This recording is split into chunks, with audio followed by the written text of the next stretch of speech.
Assalamualaikum warahmatullahi wabarakatuh.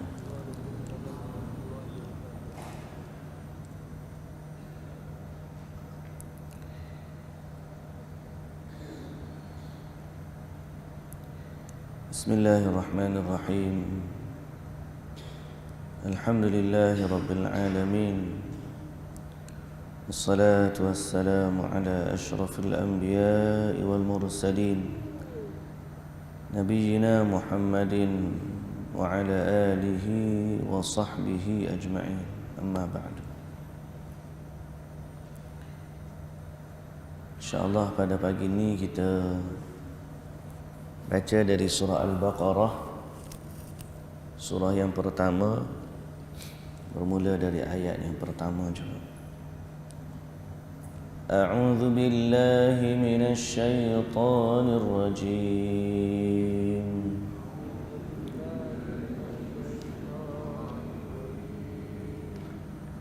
Bismillahirrahmanirrahim.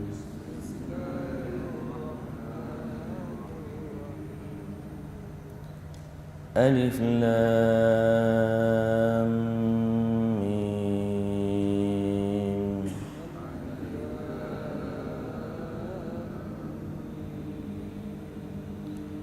Dzalikal kitabu la raiba fihi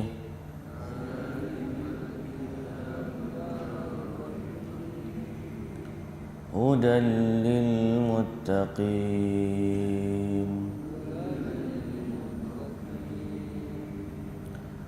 الذين يؤمنون بالغيب ويقيمون الصلاة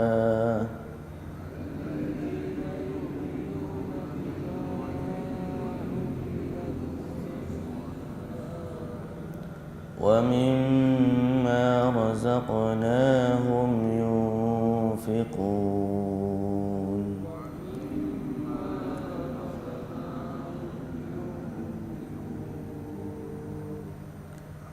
والذين يؤمنون بما أنزل إليك وما أنزل من قبلك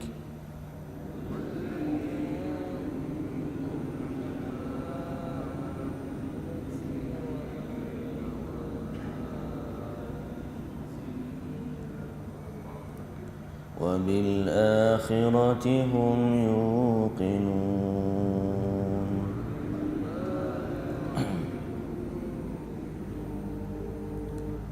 أولئك على هدى من ربهم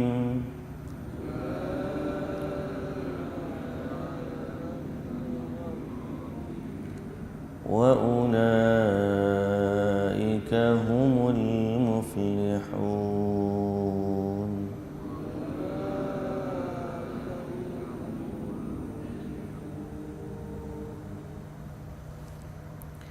Bismillahirrahmanirrahim. Alhamdulillah, segala puji dan syukur bagi Allah Subhanahu wa taala, Tuhan empunya sekalian alam, Tuhan yang Maha Pemurah dan Tuhan yang Maha Mengasihani. Selawat dan salam atas Nabi kita Muhammad sallallahu alaihi wasallam, juga atas ahli keluarga baginda, para sahabat, para pengikutnya yang setia sehinggalah ke hari kiamat. Alhamdulillah, alhamdulillah. Muslimin dan muslimat yang dirahmati Allah, hari ini kita nak baca surah Al-Baqarah. Tapi sebelum daripada tu, saya nak kongsi ataupun nak sebut sikit berkaitan dengan kalimah Bismillahirrahmanirrahim. Yang mana Bismillahirrahmanirrahim pernah kita sebut dah sebelum daripada ni, berkaitan dengan maknanya, masyhur di kalangan ulama. perkataan yang masyhur, popular, ialah yang Maha Pengasih lagi Maha Penyayang, atau yang Maha Pemurah lagi Maha Pengasih. Macam-macam terjemahan dia. Tapi kalau mengikut bahasa Arab, asal dia adalah daripada kalimah rahmah. Rahmah ni kasih sayang. Jadi kita pernah terjemah sebelum daripada ni, bila kata rahmah, kasih sayang, lalu yang Maha Pengasih lagi Maha Penyayang. Itu pandangan yang kita sebut sebelum daripada ni, dan yang membezakan antara Rahman dengan Rahim adalah Rahman yang Maha Pengasih ni kasih secara umum seluruh makhluk di dunia, dan Rahim Maha Penyayang yang khusus untuk orang beriman di akhirat. Dia sebut. Semalam ada perbincangan berkaitan dengan edisi terjemahan terbaru terbitan JAKIM, iaitulah Tafsir Pimpinan Ar-Rahman. Tafsir Pimpinan Ar-Rahman ni dulu ditulis oleh Syekh Abdullah Basmih. Lama dia duduk dalam masyarakat kita. Saya pun lupa tahu sejak tahun bila dia diterbitkan, tapi lamalah. Dulu dalam edisi Jawi, kemudian sekarang ini di Urumi, dan ada pihak yang cuba mengedit dan diterbitkan dengan edisi baru. Cuma kita nak sebut dalam isu-isu yang berlaku, dan sepatutnya sebagai amanah ilmu kepada Tuan empunya kitab asal, kita tak ubahlah apa dia tulis dalam kitab dia. Melainkan kalau kita nak komen, kita bubuhlah dalam nota kaki. Tapi yang berlaku tu sebaliknya. Tengoklah macam mana keadaan pada ni. Tapi saya nak sebut ialah berkaitan dengan tulisan asal. Itulah Syekh Abdullah Basmih ni, dia terjemah kepada Ar-Rahman Ar-Rahim, dia terjemah kepada yang amat pengasih lagi amat yang amat pemurah lagi amat mengasihani.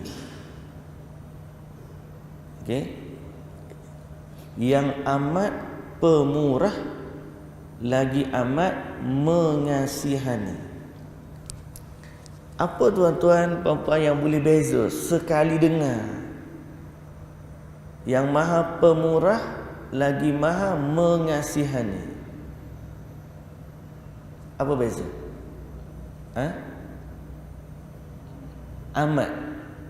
Biasa kita guna yang Maha Pemurah lagi Maha Pengasih. Dia guna yang amat pemurah lagi amat mengasihani. Kalau itu kita boleh terima, tapi maknanya tak beza sangat. Sebab amat dengan maha ni, maha menunjukkan dia lah yang paling amat-amat. Lagi selain daripada tu, yang amat pemurah lagi amat mengasihani.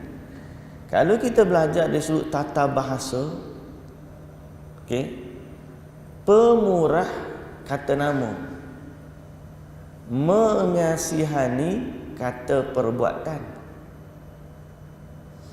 Boleh faham?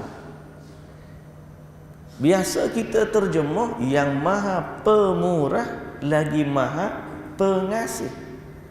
Tapi Syekh Abdullah Basmih dia terjemah yang amat pemurah lagi amat mengasihani. Dia tak guna yang amat pengasih. Padahal yang tadi dia guna pemurah. Rupa-rupanya Allahu Akbar, orang alim ni dia memilih perkataan pun berdasarkan ilmu. Syekh Abdullah Basmih ni waktu dia tulis dalam mukaddimah dia, mukaddimah kitab tu dia kata dah bahawa yang dia tulis terjemahan ni adalah hasil daripada bacaan dia kepada berpuluh-puluh kitab tafsir. Kita ni satu tafsir depan kita ni, dia nak tulis ni berpuluh-puluh kitab tafsir dia rujuk. Dia pilih pula perkataan-perkataan dia yang teliti dan mudah difahami supaya masyarakat kita ni boleh memahami Al-Quran dengan bahasa yang mudah tapi maksudnya sampai. Dan orang-orang dulu dari sudut bahasa dia lagi mendalam bahasanya. Dari sudut puitis dia, pemilihan kata dia, susun atur kata dia sangat-sangat detail. Kita ni banyak kepada bombastik, sedap didengar. Saya rasa sedap dengar macam ni, sedap dengar. Dia tak. Amat pemurah lagi amat mengasihani. Bila dirujuk kepada fiqh mengaji Al-Asma'ul Husna, bila ditulis dalam bab fiqh Al-Asma'ul Husna, tuan-tuan, ulama ni dia bahas nama-nama Allah dan dia bincang. Ini menarik. Ni sebab tu kita kata lain orang yang mengajar ataupun menulis berdasarkan sedap rasa dengan orang yang menulis berdasarkan nilai ilmu. Nilai ilmu, disiplin ilmu berbeza dengan nilai rasa. Macam kita kata, kita tak setuju dengan satu kitab. Secara disiplin ilmu, kita tak boleh ubah kitab tu sebab itu hasil karya seseorang. Sebaliknya, kalau orang nak tahqiq kitab, nak buat saringan, nak buat semakan terhadap satu kitab, dia akan letak nota kaki. Kekalkan karya asal, letak nota kaki di bawah. Perkara ini saya tidak berapa setuju dengan pandangan penulis disebabkan sekian. Itu disiplin ilmu. Kita tak boleh nak ubah kitab seseorang. Sebaliknya, kalau kita nak kritik, kita tulis dalam nota kaki. Ini disiplin. Beza dengan orang haria ciplak hawa nafsu. Ambil kitab orang, dia ubah kitab orang, lepas tu dia tulis nama dia. Itu dia dipanggil ciplak. Ciplak ni orang panggil berdasarkan hawa nafsu atau plagiat dia panggil dalam bahasa ilmu. Curi idea orang, tulis atas nama sendiri. Ataupun ambil kitab orang, tukar nama, tidak amanah seperti mana tuan punya kitab asal tulis. Disiplin ilmu lain dengan hawa nafsu. Okay?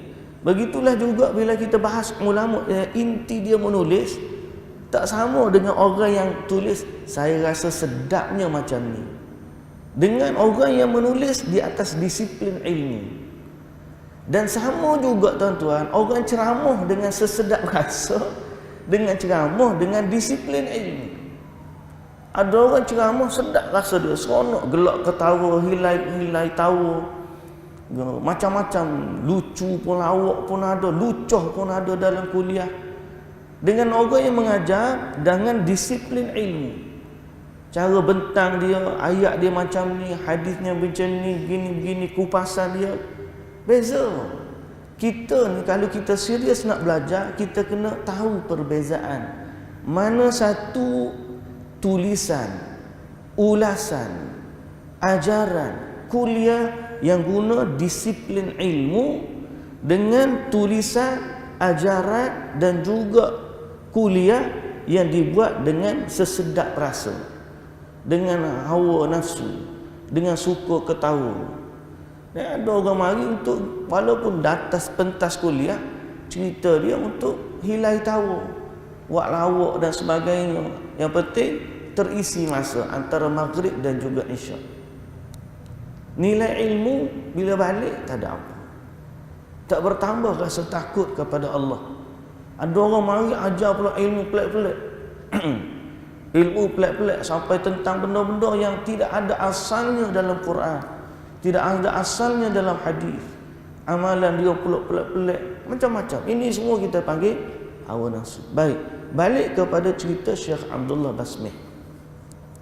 Kenapa dia pilih yang amat pemurah, lagi amat mengasihani. Atau perhati makna dia. Beza dia mana? Yang amat pemurah kata nama. Yang amat mengasihani kata perbuatan. Kenapa dia membezakan dia? Nak suruh pertama, nak suruh kita nampak beza. Nak suruh kita hak baca ni, apa dia tulis? Kenapa dia guna satu kata nama, satu kata yang mengasihani? Okay. Dia kata apa? Pendapat pertama yang paling popular ialah Rahman, rahmat yang umum.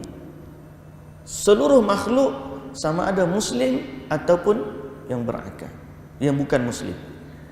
Rahmah, Rahim, maksudnya yang khusus untuk orang Islam saja di akhirat. Yang ni diguna pakai oleh Mufti Taqi Uthmani yang menterjemahkan Rahman sebagai the all merciful dalam terjemahan dia, dan the very merciful. The all merciful, the very merciful. Rahman, all merciful. Rahim, very merciful. Tapi ada satu lagi terjemahan Sahih International bahasa Inggeris. Sebab tu ada sebahagian orang dia suka baca terjemahan bahasa Inggeris sebab dia kata lebih tepat.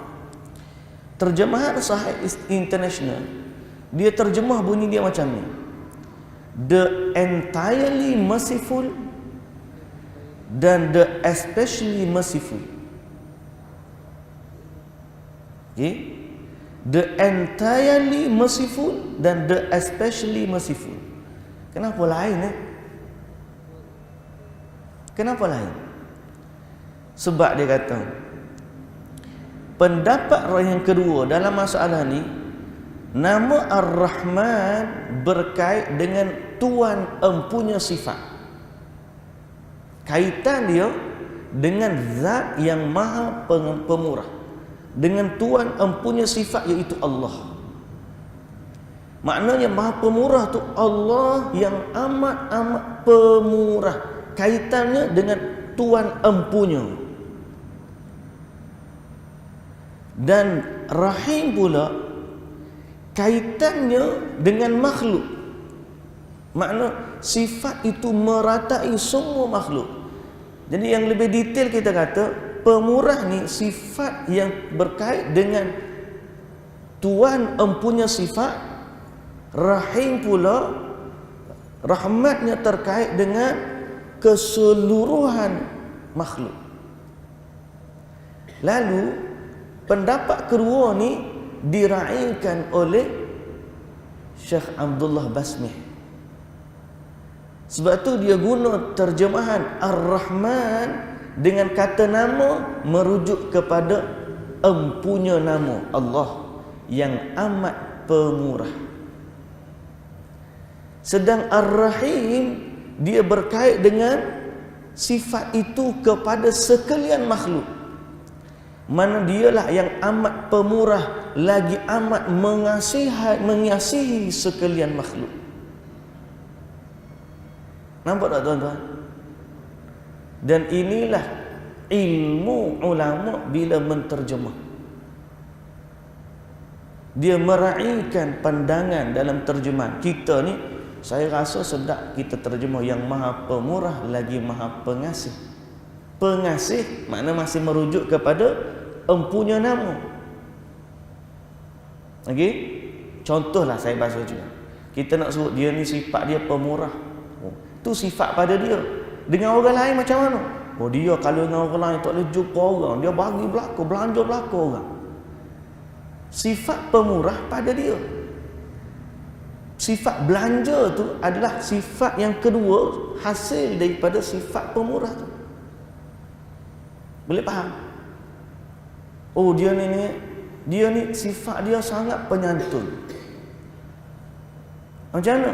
Dia kalau jumpa orang, dia akan senyum, dia layan, dia salam, dia jemput datang ke rumah, dia begini. Pemurah sifat pada dia menjemput orang, senyum, salam, tanya khabar, itu semua perbuatan. Boleh faham? So Allah ni pandangan yang kedua dalam Ar-Rahman Ar-Rahim. Ar-Rahman nama bagi Allah secara khusus. Ar-Rahim juga nama bagi Allah, tapi lebih merujuk kepada luasnya sifat mengasihi Allah kepada sekalian makhluk. Jadi Allah ni Ar-Rahman dan Rahim, makna dia Maha Pemurah, lagi amat mengasihi semua makhluk, dunia, akhirat, kafir, muslim, semua dia bagi. Dan terlebih khusus kasih dia kepada orang-orang yang beriman. Jadi kita faham, oh lagu tu sebenarnya beza antara Rahman dengan Rahim, kerana kedua-duanya asal daripada perkataan rahmah, kasih sayang. Jadi sebab tu saya kata tuan-tuan yang dirahmati Allah, belajarlah ilmu. Khazanah ada depan kita. Khazanah Syekh tulisan Abdullah Basmih ni ada, tafsir Pimpinan Rahman ada. Saya bila baca lagu ni berasa nak syarah tafsir Pimpinan Rahman pula. Sebab apa? Dia punya perkataan tu Masya Allah. Tapi kita tak tahu, sehingga ada sahabat kongsi dalam tulisan dia. Dia kata perkara ni biasanya orang akan guna pandangan yang popular, yang satu yang saya sebut tadi. Rahman umum di dunia, all merciful. Rahim the especially the very merciful. Tapi terjemahan satu lagi, the entirely merciful dan the especially merciful. Bahasa itu kita tak ada entire, tak ada tu. Syekh Abdullah Basmih guna tukar antara nama dengan sifat. Yang Maha Pemurah, yang amat pemurah, lagi amat mengasihani. Indahnya bahasa. Indahnya bahasa. Dia kata sebab pendapat ini hampir saja tidak disebut kecuali orang yang membaca Bada'i al-Fawaid oleh Ibnul Qayyim, atau yang belajar dengan orang yang membacanya. Tetapi ajaibnya, pendapat ini dapat dikesan dalam terjemahan Syekh Abdullah Basmih yang menterjemah Ar-Rahman dengan amat pemurah dan Ar-Rahim yang amat mengasihi atau mengasihani. Tengok ulama ni bila dia tulis perkataan tu dia pilih. Allahu Akbar. Itu ni asal bunyi sedap je. Bunyi sedap. Jadi saya nak pesan tuan-tuan, itu baru pada tulisan. Apatah lagi kalau jumpa tuan dia, Allahu Akbar. Kita mengajar tafsir ni berasa tak ada apa. Kalau jumpa dengan ulama-ulama yang macam ni, zaman dia tak ada kaset, tak ada video. Hak dia ada tinggal adalah kitab tulisan dia, yang puluhan tahun orang ambil manfaat. Masya Allah. Kalaulah orang ada video dia zaman dulu, dahsyat. Macam zaman Tuan Guru ni Aziz kan, dia tak ada lah video live macam zaman kita ni. Ada kaset-kaset zaman dulu. Ada video pun sikit-sikit orang sempat rekod. Pasal zaman dia tu zaman kaset baru nak beralih zaman video. Kita ni video banyak, kitab pula tak banyak. Tak menulis pula. Ala kullin, inilah aku panggil sumbangan para ulama dalam masyarakat, dan saya sangat bercita-cita agar karya dia yang asal tidak diubah. Apa yang berlaku hari ini, karya Syekh Abdullah Basmih, ada pihak yang mengubahnya. Dia tukar. Hak Syekh terjemah dah, yang diguna pakai selama ni oleh kerana mungkin kepentingan peribadi, kepentingan mazhab dia. Ada malah dia kata penulisan ni tak tepat, dia kata pada Syekh. Hak dia lebih tepat lagi. Tapi sebaliknya kita kata tidak. Apa yang ditertulis oleh dan diterjemah oleh Syekh Abdullah Basmih, itulah terjemahan yang baik, sangat-sangat baik. kerana dia adalah seorang yang berilmu dan ditulis dalam muqaddimah kitab dia. Terjemahan ni dipilih daripada puluhan kitab tafsir. Puluhan kitab dia baca, dia belak begini. Hebat ni tuan-tuan. Jadi saya kata jangan kita tinggalkan khazanah yang ada. Kalau boleh ada, dulu saya baca terjemahan dia dalam telefon kita, dalam telefon tuan-tuan. Kalau kita buka apa tu Quran Android, terjemahan dia untuk bahasa Melayu. Okey. Tulisan dia untuk bahasa Melayu, dia akan guna Syekh Abdullah Basmi. Terjemahan dia dalam bahasa Melayu. Alhamdulillah. Jadi kalau lepas saya baca ni terjemahan Quran Android dengan nama Allah yang Maha Pemurah lagi Maha Mengasihani. Dia kekalkan terjemahan Syekh Abdullah Basmi. Quran Android international punya terjemahan, orang ambil Syekh Abdullah Basmi. Berkahnya ulama dulu. Jadi kita harap Allah jaga yang asal. Kita berdoa kepada Allah, Allah jaga tulisan dia yang asal kerana ikhlasnya dia, kerana ilmunya dia, kerana sumbangan dia besar kepada masyarakat, dan Allah panggil hilangkan usaha-usaha pihak-pihak yang tidak setuju dengan dia atau usaha-usaha pihak untuk mengubah tulisan dia. Allah hilangkan, kekalkan yang asal, kerana dia adalah seorang ulama yang sangat besar sumbangan dia terhadap masyarakat Islam di tempat kita dan di Nusantara. Muslimin dan muslimat yang dirahmati Allah, ni antara latifah dia panggil. Latifah ni makna kau walaupun kecil tapi sebenarnya impak pada dunia ilmu dia besar. Walaupun kita kata apa beza nama tu antara kata nama dengan kata sifat, tak, dia ada ilmu di sebaliknya, dan dia menunjukkan kemuliaan dan kealiman seseorang. Yang membezakan antara pemilihan kata, bukan sekadar kata yang dia pilih, tapi pemilihan tu berasas kepada pendapat tafsir. Masya. Baik, muslimin dan muslimat yang dirahmati Allah, kita pergi kepada terjemahan kita lah pula. Hak tak pandai ni nak terjemah pula ni. Nah, yang tak pandai ni nak terjemah, kita guna terjemahan Syekh Abdullah Basmi. Dalam terjemahan pertama, dia terjemah Alif Lam Mim. Apa Syekh Abdullah Basmi terjemah? Alif, lam, mim, makna dia tak terjemah. Alif Lam Mim dia tak terjemah, melainkan dia tulis balik. Alif dengan bahasa Latin, Lam dengan huruf Latin, Mim dengan huruf Latin. Sebab apa dia terjemah macam ni? Sebab dalam tafsir tak ada orang yang tahu melainkan Allah. Alif Lam Mim dipanggil huruf muqatta'ah, huruf-huruf yang bercerai. Diambil satu, kemudian disusun oleh Allah Subhanahu wa taala. Ada digabung alif dengan lam, ada digabung alif lam mim, ada digabung alif lam ra, ada digabung alif lam mim sad, ada alif lam mim ra, ada kaf ha ya ain sad, ada taha, ada yasin, ada satu huruf nun, qaf, sad, alif apa, dan seterusnya.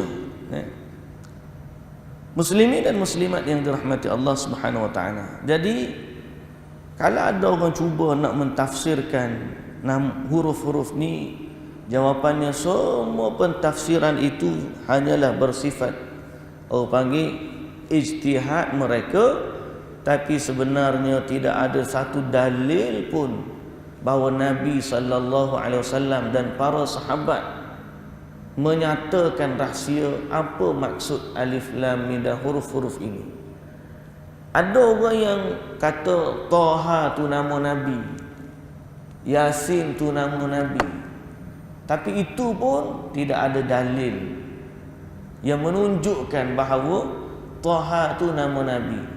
Sebab tu orang panggil selawat, apa tu, ala Taha Rasulillah salatullah salamullah ala Yasin Habibillah. Dia nyanyi.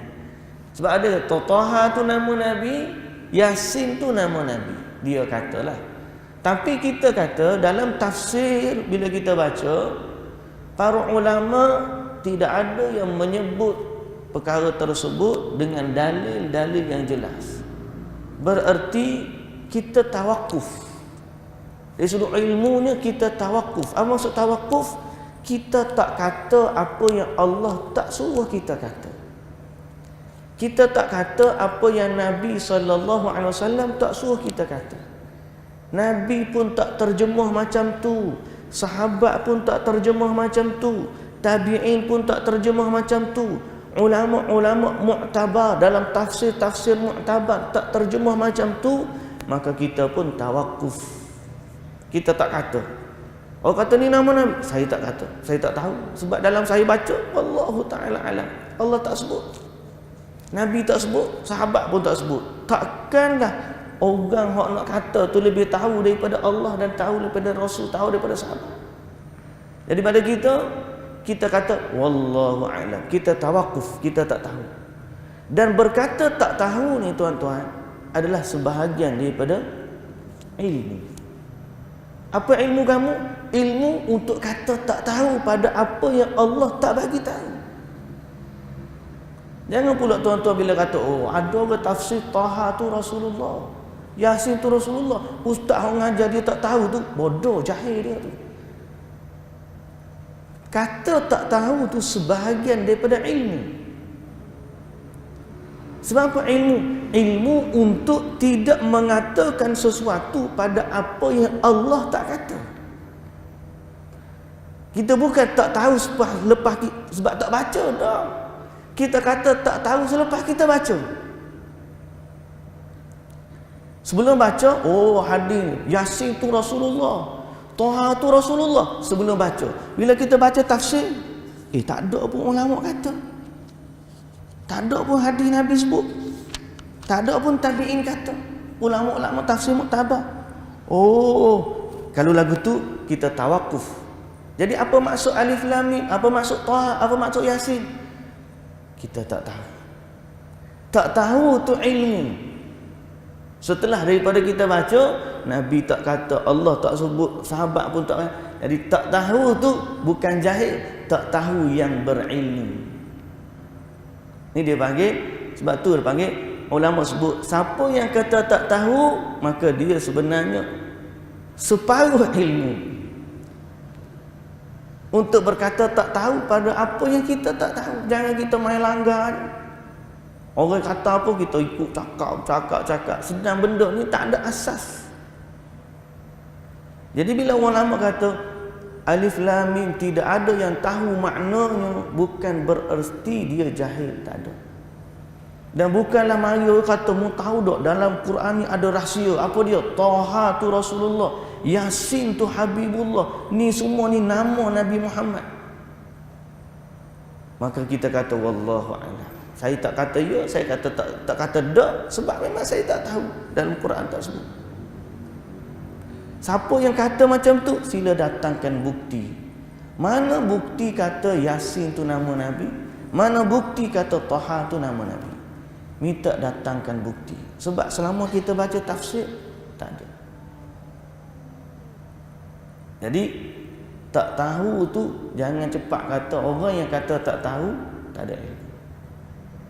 Sebenarnya kadang-kadang bila dia tak terjemah, dia kata alif lam mim, maka dia terjemah di atas ilmu dia bahawa tidak ada yang tahu tentang huruf ni melainkan Allah. Cuma ulama bahas, kalau benda ni tak ada yang tahu, jadi kenapa Allah jadikan dia sebahagian daripada Quran? Mana hikmah dia, maka ulama pun bahas. Maka antara hikmah dia adalah i'jaz, dipanggil i'jazul ilm, i'jazul Quran adalah bukti keajaiban Al-Quran, kerana Al-Quran ni dia turun di zaman syair-syair Arab sedang berkembang maju. Orang bersyair, tiba-tiba turun Quran dengan pemilihan huruf, gabungan dia dan susunan kata setelahnya yang masuk tali. Sajak dia masuk alif lam mim. Contoh, Zalikal kitabu la raiba fihi hudan lil muttaqin. Panjang itu tarik sama. Kalau Taha ma anzalna 'alaikal qur'ana litashqa. Sama.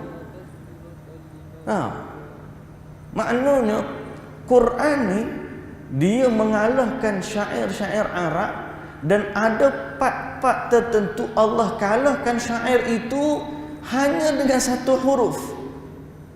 Nun wal qalami wa ma yasturun. Kan cantik bunyi. Nun wal qalami wa ma yasturun. Kalau kita pantun tu, satu rakaat nak suruh sama, punyalah kita nak suruh sama ujung tu, kena cari pembayang, nak cari apa ni? Lepas pembayang bawah dia panggil apa? Maksud. Pembayang dengan maksud pantun tu, nak jumpa tu Gunung Daik, apa? Pulau pandang jauh ke tengah, Gunung Daik bercabang 3. Lepas tu hancur badan dikandung tanah. Punya nah dengan nah tu, tengah dengan tanah tu. Budi yang baik dikenang jua. Gitulah lebih kurang. Nak ayatnya nak Gunung Daik bercabang 3 dengan budi yang baik dikenang jua tu, maknanya nak suruh jaga punya tu, punyalah payah nak pilih. Tiba-tiba Allah kalahkan orang Arab syair dia dengan satu huruf dia. Nun wal qalami wa ma yasturun. Kan cantik bunyi. Taha ma anzalna 'alaikal qur'ana litashqa.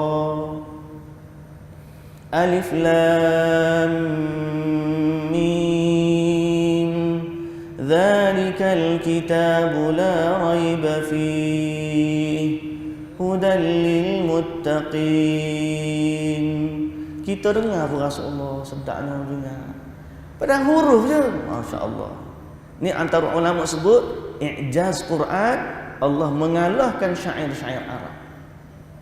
Ada lagi lah hikmah yang mungkin Allah Subhanahu Wa Taala yang tahu,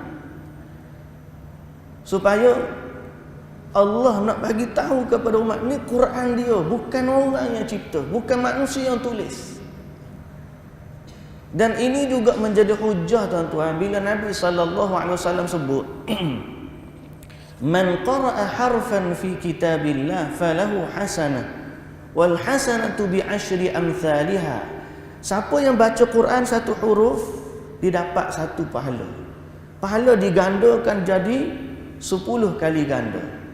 Dan Nabi kata, wala aqulu alif lam mim harfun. Aku tak kata alif lam mim tu satu huruf. Walakin alifun harfun wa lamun harfun wa mimun harfun. Alif satu huruf, lam satu huruf, mim pun satu huruf. Jadi ada orang kata tak payah bacalah Quran kalau tak faham makna, tak ada pahala. Kita kata tak. Hadis ni menjadi bukti siapa yang baca Quran tanpa faham pun makna dia, insya-Allah dapat pahala. Sebab Nabi bagi contoh alif lam mim yang tak ada siapa tahu makna dia pun dapat pahala. Jadi jangan menjadi penghalang kita untuk baca Quran andai kita tak faham. Bacalah Quran walaupun kita tak faham, insya-Allah kita dapat pahala. Tapi semestinya kalau dia baca Quran kemudian dia faham makna Quran, impak dia lebih besar kepada orang yang baca tak faham. Dan bila dia faham Quran, dia tadabbur Quran, dia baca tafsir Quran, lagilah dia dapat mentaati Allah, dia tahu apa yang Allah nak bagi tahu kepada dia. Jadi muslimin dan muslimat yang dirahmati Allah, mudah-mudahan kita tetap istiqamah dengan Al-Quran. Pembacaannya, tadabburnya, tafsirnya, dan kita sampaikan pada orang-orang yang kita kenal, dan kita kempen lah pakak-pakak. Sama ada kita kempen nak suruh datang dalam majlis kita ni, ataupun kita kempen dengan ambil link video Facebook kita ni, live Facebook ni, sebarkan kepada kawan-kawan kita untuk kita dekatkan masyarakat dengan Al-Quran, insya-Allah. Wallahu taala alam. Kita ayat seterusnya kita sambung esok pula. Subhanakallahumma wa bihamdika asyhadu an la ilaha illa anta astaghfiruka wa atubu ilaik. Assalamualaikum warahmatullahi wabarakatuh.